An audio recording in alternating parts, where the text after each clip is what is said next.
नारायणगडावरती सगळ्या बांधवांची राज्यातल्या विशेष करून बीड जिल्ह्यातल्या अनेक वर्षापासूनचं स्वप्न होतं की पारंपरिक दसरा मेळावा हा सुरू झाला पाहिजे. आणि मग शेवटी गडाने हाक मारली आणि राज्यातल्या भक्तांनी ऐकलं नाही असं माझ्या तरी कळण्यात झालेलं आहे. आवाज उठला की नारायणगडावरती पारंपरिक दसरा मेळावा झाला पाहिजे. काय असतं भाऊ, एखाद्या वेळेस आरक्षण जर मिळालं आणि हे विषय अनेक विषय मार्गी लागले तर आपल्याला बसायला जागा नाही. जी जुनी मन आहे, आपल्याला हक्काचं घर असलं पाहिजे, बसायला जागा असली पाहिजे. ते झाल्याच्या नंतर वर्षानुवर्ष आपल्याला कायम पिढ्यांना पार टिकून राहील. एक वाट पाहिजे होती आपल्याला जमायसाठी आणि आपल्या सगळ्या जनतेच्या नशिबानं नारायणगडाने उलट गोरगरिबांचा जो आवाज होता तो ऐकला. आपल्याला प्रत्येक वर्षी प्रश्न असो नसो प्रत्येक वर्षी जमण्यासाठी एक आपल्याला बळ आणि ताकद द्यायचं काम गडाने केलं. कोणी असो कोणी नसो आपल्यापैकी सुद्धा होतो, पण ही परंपरा मात्र आपल्याला टिकवायची. कारण या पवित्र भूमीवर बोललेले शब्द खाली पडू द्यायचे नाही. हे कायम टिकवायचे. ते राजकारण आपल्याला हे टिकवायचे कायम सुरू. आपल्या हिंदू धर्मात आपल्यावरती जे संस्कार हिंदू धर्मात झाले ती परंपरा आपल्याला कायम ठेवायची. या गडावर तिथं जातीचा राजकारणाचा संबंध नाही. आपण लेखाचा कधी बोलत असतो राजकारणात, काही विषय नाही. नाही म्हणलं की नाही, हाय म्हणलं की मी खोटं बोलत नसतो. गडाची मी शिकतो कोणाची खोटं बोलत नाही. कडक म्हणलं असतो आपलं तुमचं जमायचं नाही, मला बोलावं लागणार नाही म्हणजे नाही. तिथं राजकीय आणि जातीचा विषय या गडावर होणार नाही. मराठ्यांकडून किंवा शेतकऱ्यांकडून किंवा 18 पगड जातीकडून ओबीसीकडून 12 बलुतेदारांकडून जातीचा विषय होणार नाही आणि आपल्याकडून तर नाहीच नाही. आपल्याला आपल्याकडून आणि या गडाची जी शान आहे ती राखायची जबाबदारी आपल्यावर. आमचा आज येण्याचा उद्देशच ते गडाची शान, गडाचा मान सन्मान ही राखण्याची जबाबदारी आपली. इथं गडाने जे ठरवलंय तेच हा असतं. इथं शहाणपणा जमत, शहाणपणा करण्याचा कार्यक्रमच झाला. शहाणपणा करायचाच नाही. इथं गप चालायचं. इथं स्वतःच हाकायला गेलं त्याचा कार्यक्रम उरकलाच म्हणून समजायचं. गडाने ठरवलंय इथं व्यासपीठाची जागा फायनल केली. बाबाजींच्या हातानं त्याचे भूमिपूजन करून ते व्यासपीठाचं काम लगेच सुरू करायचं. प्रगती पथावर जोरदार. इकडं पुढं 200 एकर म्हणतात जाऊ त्याचं पार्किंग जाईल होईल. ते नाही तर जाऊ पार्किंगला जाईल. वळायला जागा होईल तिकडं. इथं ते लावून टाका. कुठं तुमचं ठरलंय त्या ठिकाणी तुम्ही ते बिनधास्त करा. तुम्हाला वाटतं काय महानिर्णय ना आदेश फारीक मग असंच असतंय. मराठाचा आदेश किंवा जनतेचा आदेश, शेतकऱ्याचा आदेश, गडाचा आदेश म्हणजे आपला आदेश असं असतंय. आदेश विदेश नाही बाबा, तुम्ही काही जोडी जाऊ. आपलं एकामेकांना सांगितलं म्हणायचं ते ऐकायचं एकमेकाचं. आदेशा फदेशाचा काय संबंध नाही बाबा. आपला असा झोंगट कारभार चालून द्यायचा. यश मिळतं रे त्यांनी. आणि आता ते नगद येत आपण नगद नारायणाच्या पवित्र मुद्दा फायनल झालाय. दुसरा मुद्दा अत्यंत महत्वाचा. परिसरानं आणि गडानं सगळी जबाबदारी खांद्यावर घेतली. परिसराची शेकडो गावं यांनी सगळी जबाबदारी आपल्या खांद्यावर घेतली. आता आपल्यावर लई मोठी जबाबदारी. गावात माणूस नाही पाहिजे. जिल्ह्यात गावात माणूस एक माणूस नाही पाहिजे. अर्धा पडता आजच भरला. आजच अर्धाकडे फुल झाला.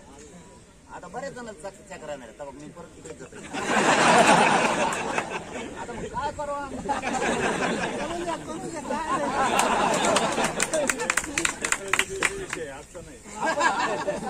हे बघा, एखाद्याने इच्छा व्यक्त करणं, संकल्प करणं वाईट नाही. त्याच्या समतोलाची काही गरज नाही. इच्छा आहे, एक झाला पाहिजे. शेकडो वर्षापूर्वीची मागणी झाला फायनल. जबाबदारी दुसरी लक्षात ठेवा. शेकडो गावानं जबाबदारी खांद्यावर घेतली. मी बघतोय 80-85 वर्षाचे बाबा सुद्धा गिळ्यानं गवत खातात. आणि जे बाबा कापतेत ना गवत त्यांना माहित नाही काय झालं. त्यांच्या गवत कापण्यामुळं सगळं राज्य ढोळून उठलं. म्हातारे इतके पळायला लागले तर पोटे म्हणतात मग आपली मुंबई पासून गाडी इकडे. आम्हाला फोन येतात, आम्हाला माहिती काय परिस्थिती चालली आहे. फोन उचलून एक जणाला ऐकायलाच आहे ना आमच्या एका कानात.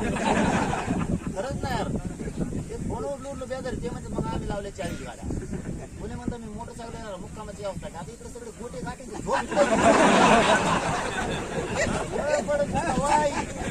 रात्री दिवसा येतो पाठ नुसतं गोधड टाकायचं कामाची गरज नाही, गरज नाही. मच्छरच चावत नाही, राहिलंच काही नाही अंगात मच्छर. त्यामुळे लोक मुक्कामी येणार आहेत. हे पहिलं काम गडानं आणि परिसराच्या शेकडो गावानं सांभाळलं. आता आपली जबाबदारी आपले जिल्हे तालुके गाव घरी नाही ठेवायचे. उद्या सकाळपासून किंवा आज गेल्यापासून असं तुटून पडाना माणूस घरी नाही राहत. आणि शक्यतो जातवान माणूस यावेळेस राज्यातल्या कोपऱ्यातला घरी राहतो. सांभाळलंय, दुसरं आपण सांभाळायचं. आणि तिसरं काम स्वयं खपवून देऊन टाकत, नाव नाही काढत पुन्हा. ते लोक असेल पण तो नशिबानं मी त्यालाच मानतो. उलट खरं त्यालाच मार्क द्यावा लागते. तो मला म्या दिले, कमीत कमी चोट्टे तरी उघडे पडले. त्यालाच मान द्यावा लागतो. सांगता येणार काय सत्य समाज आपले पोटे की असे केलं की म्हणजे नाव सांग बसते, नाव बी सांगत नाही, जाऊ द्या. पण ते असे उघडे पडू द्या. आणि तुम्ही पण असं करू नका. मी कोणालाही सांगत नाही तुम्ही आमच्याला पैसे मागा म्हणून. ते 13 महिन्यात आणखी एकाकडे बी निरोप दिल्या नाही. एकाकडं मग जवळ ज्याच्या जवळ ना त्यांना बी नाही. मी ज्याच्या घरी झोपतो त्याला बी नाही सांगितलं आणखी की तू आमच्याला पैसे माग म्हणून. आता बाकीचा तो विषय संपला. आता बाकीचा तो विषय समजून घ्या तुम्ही. आता उगा माझ्या संग फोटो काढला आणि त्यांनी टाकला म्हणून पैसे नाही मागितले किंवा काम बी नाही सांगितलं. आणि नेमकं पैसेच कसं काय मागवतोय मी? ते भूतानी नुकती मागितल्यासारखी.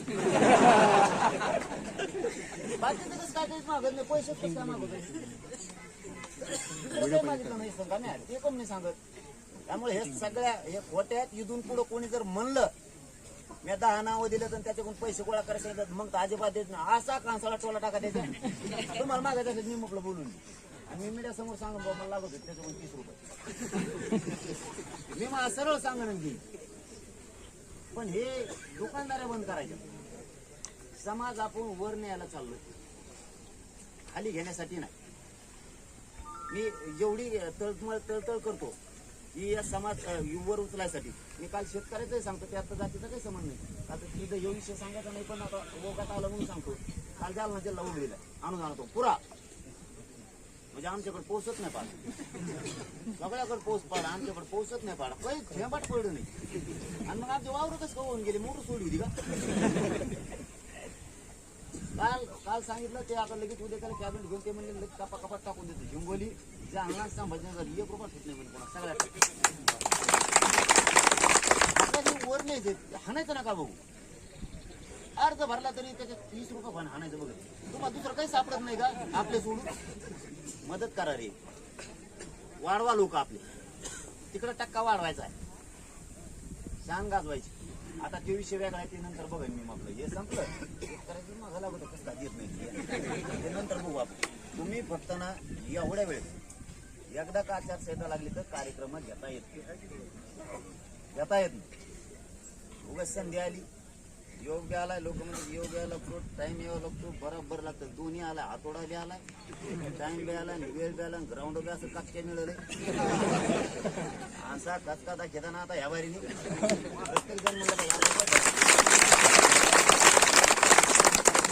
बोलायला लागलो. राजकीय फाटके बोलत नाही, मी माझ्या गडाचं शांतीसाठी बोलतो.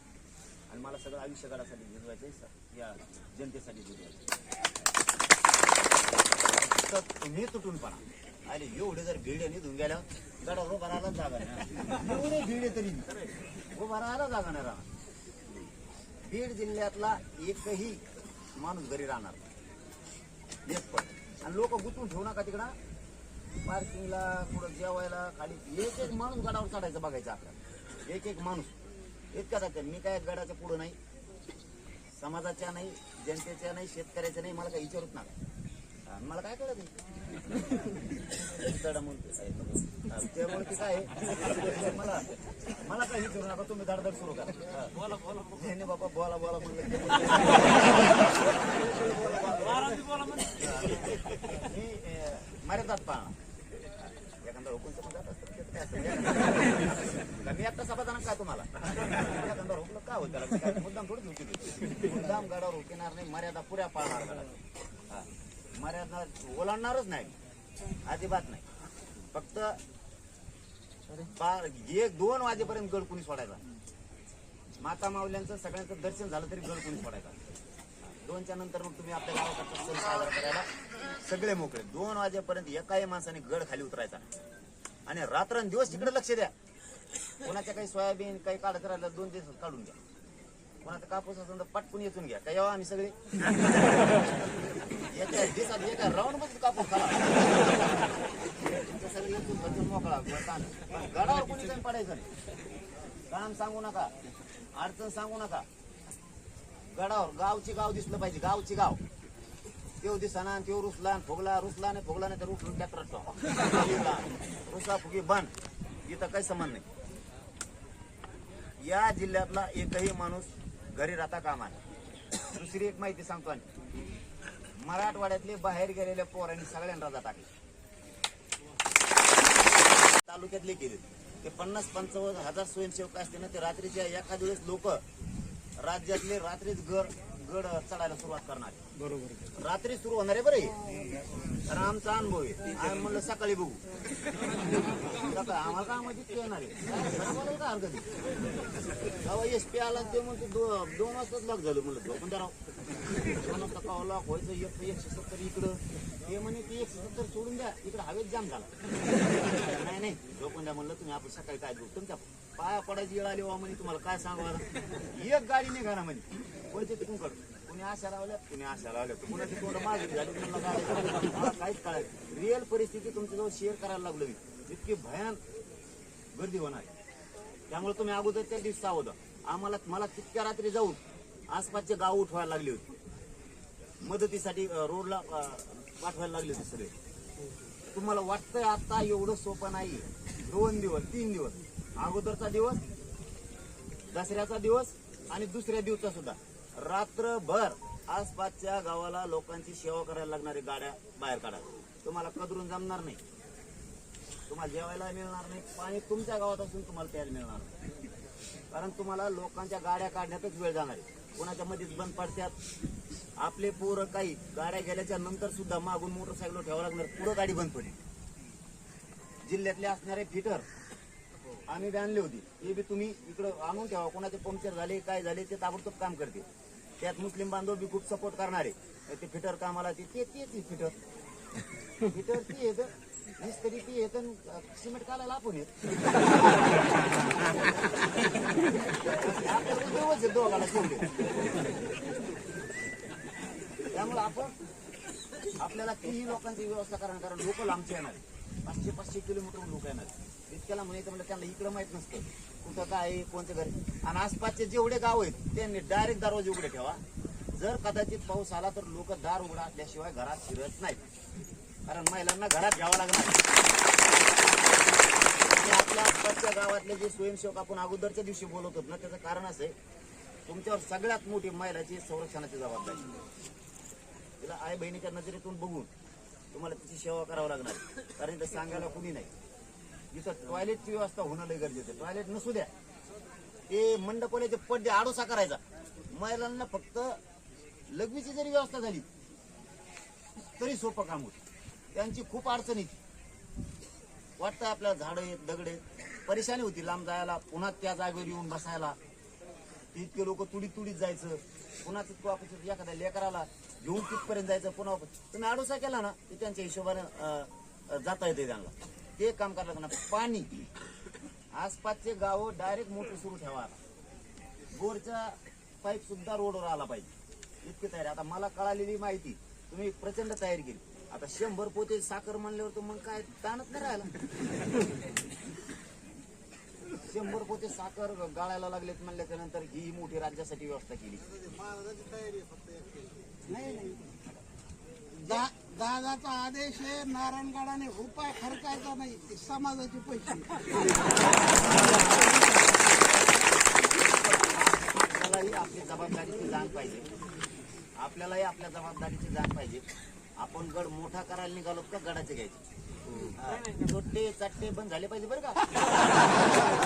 गडाच्या नावाने पैसे जर घेतले ना कार्यक्रमाचे, तर कार्यक्रमाला पैसे आले पाहिजे. काल एक चोर धरलाय, मी नाव नाही सांगत. एक जण 1.5 लाख रुपये आणले कार्यालयासाठी, तिकडेच आणले. मीडियातून सांगितलं ना, आज बी गडावून सांगतो. कार्यालयासाठी कार्यक्रमासाठी जर कोणी राज्यातून पैसे गोळा केले असले ना, तुमच्या माघारी मागा. आम्ही कोणालाही पैसे मागितले त्या दिवशी लगेच आम्हाला फोन आला, मग यादीत नाव नाही म्हणे पैसे देते. मग काय लिहिते तो तुला मागितले कोणी, इथं बळच घ्या म्हणजे तरी घ्यायना. आणि तो म्हणतो मला मागत होती बळच दे म्हणून. त्याला म्हणून तुपले पैसे घेऊन ते पोर गाडी भरूनच पोरं पाठवली त्याच्या. हे बघा, दुकानदाऱ्या करू नका. माझी जात लय दिवसांनी एक झाली बरं का. दुकानदाऱ्या बंद करून टाका. त्या पैशाने आपला आयुष्य कधीच कडे जाणार नाही. समाजाचा तळतळीचा पैसा आहे, श्रीमंत मराठ्याचा असू द्या नाही गरीब मराठ्याचा असू द्या, त्याच्या कष्टाचा तळतळीचा पैसा आहे. तुम्ही दुकानदारी सुरू करू नका माझ्या रोज गाडी तुम्ही. माझं नाव सांगितलं जातं जणून. पाटलांनी सांगितलंय आम्हाला, मला ती बी माहिती मिळाली. पाटलांनी सांगितलं हे 10 नाव आणि कार्यालयाला किंवा आणि काही काम असलं तर पैसे मागायला सांगितले, त्यांना मागता येत नसते. मला रोग आला का, मला काय अडचण आहे मागायला. मला बोलता येत नाही, शब्द फुटत नाही, मला लफवा भरलाय, मला अडचण काय बा खापून दे म्हणायला. तुला पाठाला तू काय ट्रक भरून येतो का. म्हणजे त्यांना फोन गेलेत म्हणून त्यांनी आम्हाला सांगितलंय. पाटलाने आम्हाला 10-12 जणांची नावं दिले आणि तुम्हाला पैसे द्यायचे सांगितले. आता ते लोक